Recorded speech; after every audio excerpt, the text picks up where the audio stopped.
Hello everyone, good morning. मैं Pravesh Sharma, welcome back to my channel. आज का हमारा टॉपिक है अच्छी पाठ्य पुस्तकों, पत्रिका व जर्नल के चयन के मापदंड, criteria of selection of good text book, magazine and journal. तो आइए इसी विषय में हम आगे देखते हैं। यहाँ पर डेफिनेशन हम देख रहे हैं फ्रांसिस जे ब्राउन की, जिन्होंने लिखा है अपनी पुस्तक में शैक्षिक समाज विज्ञान। जो पुस्तक का नाम है वह है शैक्षिक समाज विज्ञान। उसमें लिखा है पाठ्यचर्या उन समग्र परिस्थितियों का समूह है जिसकी सहायता से शिक्षक तथा विद्यालय प्रशासक उन सभी बालकों तथा नवयुवकों के व्यवहार में परिवर्तन लाते हैं जो विद्यालय से होकर गुजरते हैं। कहने का तात्पर्य ये है, चाहे कंटेंट हो, कॉन्टेक्स्ट हो, टेक्स्ट बुक हो, सभी पाठ्यचर्या के अंतर्गत आ जाते हैं। और चाहे अध्यापक हो, विद्यालय का और दूसरा वातावरण हो, खेल कूद प्रतियोगिता हो, चाहे सांस्कृतिक कार्यक्रम हो, सभी में विद्यार्थी जो है इन्वॉल्व होता है, यानी कि भाग लेता है, पार्टिसिपेट करता है। तो यहाँ पर पाठ्यचर्या में सभी तत्व जब आ जाते हैं तो पाठ्यचर्या उन समग्र परिस्थितियों का समूह है जिसकी सहायता से शिक्षक तथा विद्यालय प्रशासक उन सभी बालकों तथा नवयुवकों के व्यवहार में परिवर्तन लाते हैं जो विद्यालय से गुजरते हैं। तो यहाँ पर हमारा जैसा कि टॉपिक है criteria of selection of good text book, magazine and journal, ये सब पाठ्यचर्या के ही भाग हैं। शिक्षक के लिए इसमें सबसे पहले देखेंगे कि किस किस के लिए क्या क्या महत्व है। तो यहाँ इस तथ्य जो परिभाषा थी उससे स्पष्ट होता है कि पाठ्यचर्या विद्यालयी व्यवस्था का मूलाधार है। शिक्षा की संपूर्ण गतिविधि पाठ्यचर्या पर ही केंद्रित होती है। पाठ्यचर्या द्वारा शिक्षा के उद्देश्यों की प्राप्ति होती है। शिक्षक और शिक्षार्थी पाठ्यचर्या को केंद्र में रखकर विचारों के आदान प्रदान द्वारा किसी चीज़ को सीखते हैं तथा व्यवहार में परिवर्तन लाते हैं। पाठ्यचर्या से ही छात्र जीवन जीने की कला, आर्ट ऑफ लिविंग में पारंगत हो जाते हैं। और शिक्षक को पाठ्यचर्या से अपने शिक्षण की प्रभावोत्पादकता, शिक्षण की योजना का निर्माण, छात्रों की उपलब्धि का मूल्यांकन कराने तथा दिशा निर्देश प्राप्त होता है। अभिभावकों को पाठ्यचर्या से अपने बालकों की शैक्षिक उपलब्धि एवं ज्ञान का पता चलता है। पाठ्यचर्या शिक्षा कार्य से जुड़े प्रत्येक व्यक्ति के लिए हितकारी एवं आवश्यकताओं की पूर्ति करती है। संक्षेप में पाठ्यचर्या की आवश्यकता को हम कुछ बिंदुओं को लेकर स्पष्ट करेंगे। सबसे पहले हम यहाँ पर देख रहे हैं शिक्षक के लिए आवश्यकता एवं महत्व, क्योंकि जो शिक्षार्थी है वह उसका पथ प्रदर्शन, यानी कि शिक्षार्थी का पथ प्रदर्शन एक शिक्षक ही करता है। तो सबसे पहले शिक्षक के लिए आवश्यकता एवं महत्व देखेंगे। पाठ्यचर्या से शिक्षक को अपने शिक्षण के स्वरूप के निर्धारण, शिक्षण के संचालन तथा छात्रों की उपलब्धि को जानने एवं समझने का अवसर मिलता है। पाठ्यचर्या से शिक्षण अपने शिक्षण विधि का चयन करने में समर्थ होता है और छात्रों का उचित प्रकार से पथ प्रदर्शन कर सीखने हेतु तत्पर बनाता है। नेक्स्ट पॉइंट हम देख रहे हैं शिक्षार्थी के लिए आवश्यकता एवं महत्व, need and importance of student. पाठ्यचर्या की आवश्यकता एवं महत्व शिक्षार्थी के लिए अत्यधिक है। शिक्षार्थी को इससे अपने शिक्षा के उद्देश्यों को पूरा करने में मदद मिलती है।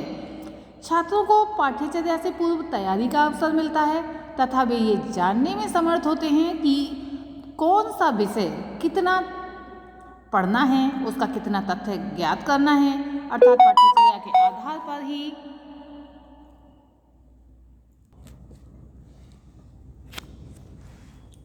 शिक्षार्थी अपनी अध्ययन योजना बनाते हैं तथा उस पर आगे चलकर सफलता प्राप्त करते हैं।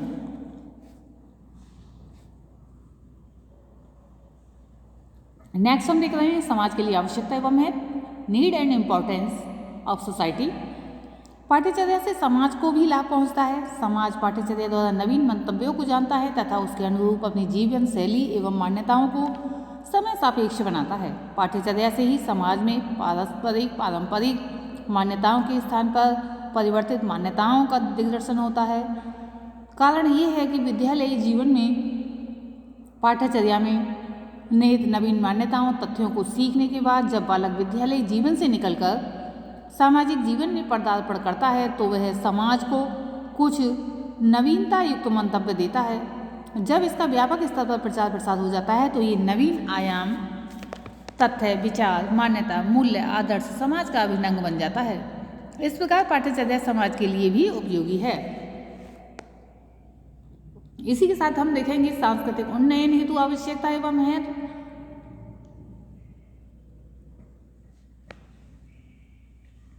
समाज एवं संस्कृति के उन्नयन तत्वों को पाठ्यचर्या में स्थान दिया जाता है। ये तत्व शिक्षा एवं समाज दोनों के उन्नयन में यानी कि उन्नति में महत्वपूर्ण भूमिका अदा करते हैं।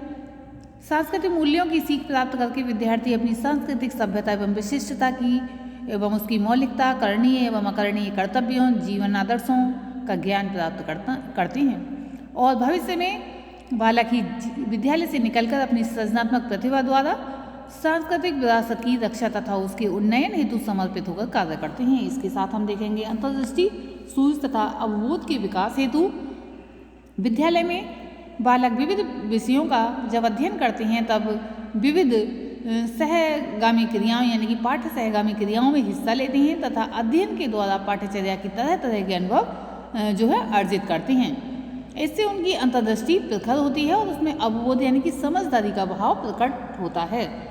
नेक्स्ट हम देखेंगे शिक्षा की समान संरचना एवं समानता की स्थापना। पाठ्यचर्या की सुनिश्चितता से स्पष्ट हो जाता है संपूर्ण राष्ट्र में एक समान शैक्षिक संरचना बनाने तथा सभी के लिए समान युक्त शैक्षिक व्यवस्था को अंजाम देने में मदद मिलती है। इसी के साथ हम देखेंगे शिक्षा को नवीन मंतव्य से अलंकृत करने में सहायता देना। पाठ्यचर्या से शिक्षा को नवीन दिशा प्रदान करने में भी मदद मिलती है। दिन प्रतिदिन शिक्षा में नई नई समस्याएं तथा सामाजिक कुरीतियां उदित हो रही हैं। इन समस्याओं और कुरीतियों को सामना करने हेतु जो कुरीतियां हैं उनका सामना करने हेतु और उन्हें समाप्त करने हेतु नवीन विधाएं आविष्कृत हो रही हैं। इनको पाठ्यचर्या में स्थानापन्न करके समाज के नैनिहालों को नई दिशा बोध कराने में सहायता मिलती है। इसी के साथ हम देखेंगे विषय सामग्री का चुनाव यानी कि सिलेक्शन ऑफ कंटेंट। तो इसमें क्या क्या होना चाहिए? रिलीवेंट कंटेंट यानी कि संबंधित विषय सामग्री इतिहास के अनुदेशात्मक उद्देश्यों से संबंधित होनी चाहिए। कवरेज ऑफ द कोर्स, विषय सामग्री यानी कि कोर्स को पूरा करने वाली विषय सामग्री में दिए गए पाठ्यक्रम के सभी उपविषय सम्मिलित होने चाहिए। एडिक्वेट कंटेंट यानी कि पर्याप्त विषय सामग्री प्रत्येक 34 विषय के लिए पर्याप्त होनी चाहिए। नेक्स्ट हम देख रहे हैं अप टू डेट कंटेंट यानी कि नवीन सामग्री, विषय सामग्री नवीनतम होनी चाहिए। ऐसा ना हो कि पुराने डरे पर जो चला आ रहा है सिलेबस हम उसी को लेकर चल रहे हैं, वही कंटेंट पढ़ाया जा रहा है। अब देखेंगे ऑथेंटिक कंटेंट यानी कि विश्वसनीय होनी चाहिए। विषय सामग्री प्रत्येक उपविषय के संबंध में विश्वसनीयता प्राप्त होनी चाहिए। इसी के साथ हम देखेंगे कॉन्टिन्यूटी एंड बैलेंस यानी कि निरंतर तथा संतुलन या संतुलित। पुस्तक के विशेष उपविषयों में निरंतरता तथा संतुलन पर्याप्त किया जाना चाहिए। इसी के साथ हम देखेंगे इंटीग्रेटेड कंटेंट यानी कि संगठित सामग्री। चयनित उपविषय उचित रूप से संगठित होने चाहिए। नेक्स्ट पॉइंट पर हम देख रहे हैं लिंकिंग विद लाइफ यानी कि जीवन से संबंधित। जीवन की व्यावसायिक स्थितियों तथा समुदाय दैनिक जीवन में ली गई सामग्री को भी पाठ्य पुस्तक में सम्मिलित किया जाना चाहिए। इसी के साथ हम देख रहे हैं विषय सामग्री का संगठन, ऑर्गेनाइजेशन ऑफ कंटेंट। तो इसको हम इस तरह से देख सकते हैं। सबसे पहला पॉइंट है इसमें डिवीजन इनटू यूनिट या कहें डिवीजन इनटू सेक्शंस, यूनिट में भी हो सकता है। तो यहाँ पर इकाइयों में विभाजन, विषय सामग्री उचित अध्यायों तथा इकाइयों में विभाजित होनी चाहिए। इससे क्या हो रहता है कि समझ में अच्छी तरह से आ जाती है और छोटे छोटे भाग जब उसके होते हैं। नेक्स्ट हम देख रहे हैं साइकोलॉजिकल अप्रोच।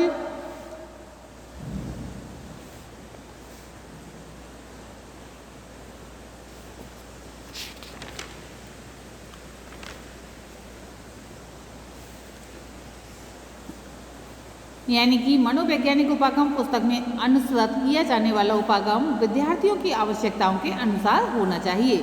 नेक्स्ट पॉइंट पर हम देख रहे हैं कवरेंस इन द सब्जेक्ट मैटर, यानी कि विषय सामग्री में समरूपता। विषय सामग्री के संगठन में पर्याप्त सामंजस्य तथा क्रम होना चाहिए।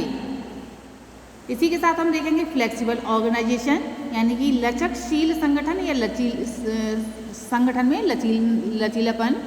संगठन पर्याप्त रूप से लचकशील होना चाहिए ताकि अनुदेशनात्मक योजनाओं के परिवर्तन के साथ इसमें परिवर्तन किए जा सकें।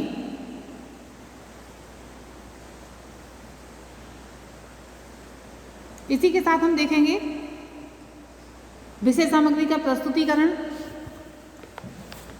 Presentation of content. तो विषय सामग्री का प्रस्तुतिकरण के अंतर्गत कुछ बिंदु आते हैं, जैसे उपयुक्त शीर्षक, अपीलिंग एंड सूटेबल टाइटल, अध्यायों की शीर्षक उपयुक्त होने चाहिए, प्रेरणादायक प्रस्तुतिकरण, मोटिवेटिंग प्रेजेंटेशन, यानी कि प्रस्तुतिकरण आगे अध्ययन के लिए प्रेरणास्पद होना चाहिए, रुचिकर तथा रचनात्मक बनावट, interesting and creative coverage.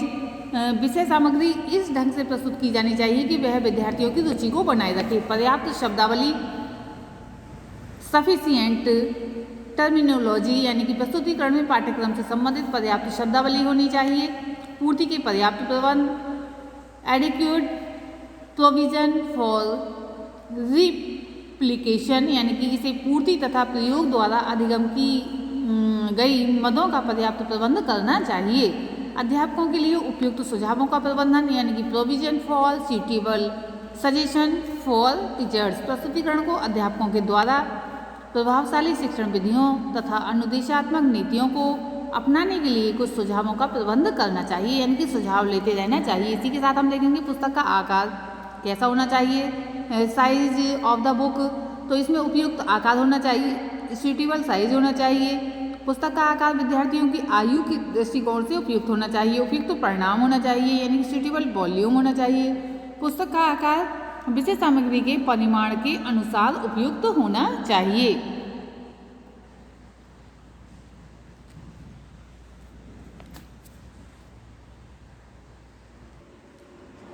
Next point में हम देखेंगे प्रकाशित नमूना, यानी कि प्रिंटिंग लेआउट। उपयुक्त लंबाई होनी चाहिए, यानी कि सूटेबल लेंथ होनी चाहिए। पंक्ति की लंबाई इस प्रकार की होनी चाहिए जिसे विद्यार्थियों द्वारा आसानी से पढ़ा जा सके, और सूटेबल टाइप होना चाहिए, उपयुक्त किस्म होनी चाहिए। शीर्षक के अध्याय, उपशीर्षक, फुटनोट्स, अभ्यासों का आदि का आकार विद्यार्थियों की आयु के अनुसार होना चाहिए, उपयुक्त हाशिया होना चाहिए। एप्रोप्रिएट मार्जिन, यानी कि बाईं ओर का, दाईं ओर का, ऊपरी तथा नीचे के भाग का हाशिया उपयुक्त होना चाहिए।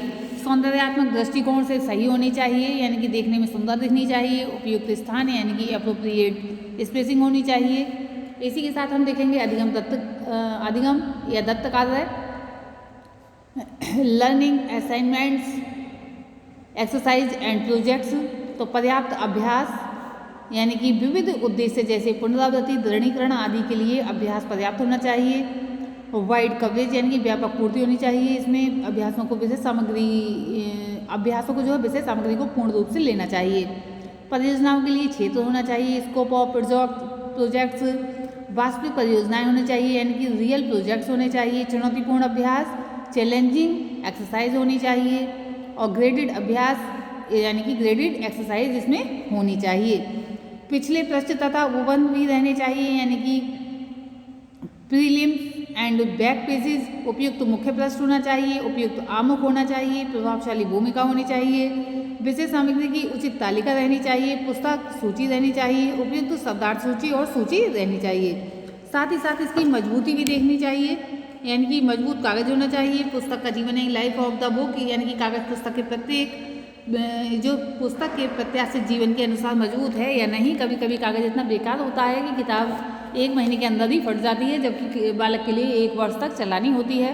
कागज का उपयुक्त मूल्य देख लेना चाहिए, उपयुक्त जिल्द देख लेनी चाहिए, आकर्षक जिल्द होनी चाहिए, और यथार्थ चित मूल्य होना चाहिए, यानी कि मूल्य ऐसा होना चाहिए जो कि उसके अनुसार हो। ऐसा ना हो कि 10 रुपये की किताब है और 100 रुपये उसके वसूल किए जा रहे हैं, तो ऐसा नहीं होना चाहिए। आज की इस वीडियो में इतना ही, धन्यवाद।